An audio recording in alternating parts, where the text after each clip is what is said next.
Welcome, this is Luke from Strattic. Today I'll be showing you the quick publishing feature for faster publishing of your static sites.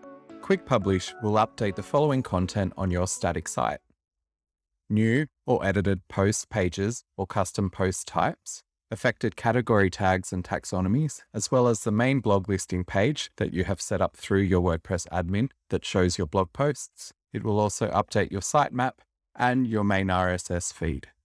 Now let's take a look at quick publishing in action. First, I'm going to create a new post.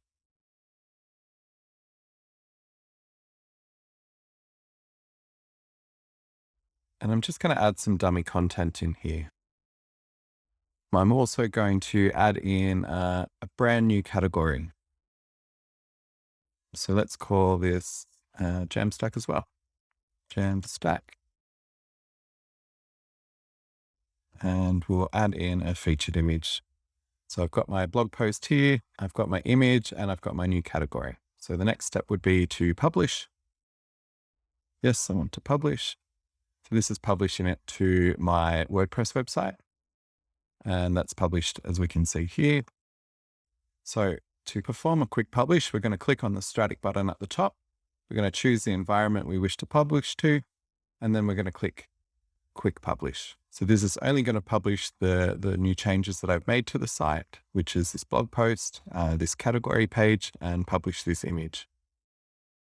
Once the publishing process is complete, I can head over to my Strattic website and I can view the blog. I can see my new blog article posted here. So this is my blog page. You'll see that it's added there. If I click into it, you can see that we're into the post page. And here you can see the category is also published. Now, there are times when you should not use Quick Publish. This includes making changes to the menus, sidebars, footers, and switching themes, when you're adding or editing an element or template, as well as any other changes to site-wide elements, or when installing a new plugin which affects multiple pages. In all of these cases, we encourage you to use the full publish option. And that's it. So next time you're adding or editing content on your website, trial the quick publishing feature for even faster publishing on Strattic. Thank you.